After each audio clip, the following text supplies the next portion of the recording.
Unidade Polícia Fronteira, Serviço Operação Patrulhamento, controla a linha fronteira, consegue prender a pressão sasang hanesan gasolina, gasoil no minerai, resista a moto litro rihung racing durante bulan Janeiro.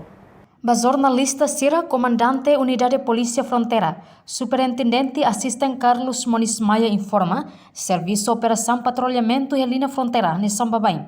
Durante bulan Janeiro nyalaran, prende halo pressão basasang hanesan, gasolina, gasoil, minerai, inclui mos animal sira hanesan fahi.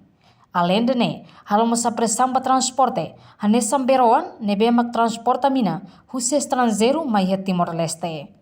Hanesan babain, depois de prende, halo kedas processo de identificação, ha foi entregue bahia comando município Bobanaru, hodi halo kedas processo continuação. A serviço operação, patrulhamento, controle na linha fronteira e a fronteira está halal bem, e husi bulan Janeiro, nyelara kita consegue prender, halo apreensão basasan era hamisa gasolina, gasoil, minerai, animal, hanesan fahi. Estamos halo apreensão ba ini transporte hanesan daerah. Nilai ke transporta mina si estrangeiro mai Timor-Leste.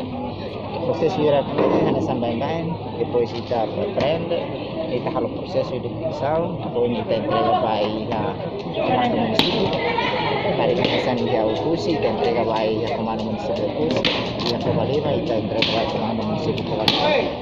Nemos ya parte bagaimana, jadi presiden serah halo proses continuação. Ya resiste total di Janeiro. Itu.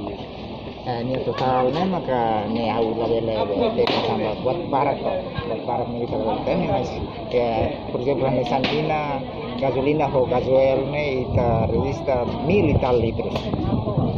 Sampai ini transport yang sama motorizado. Janeiro ni larang pasal ini motorizado walu maka kita prende.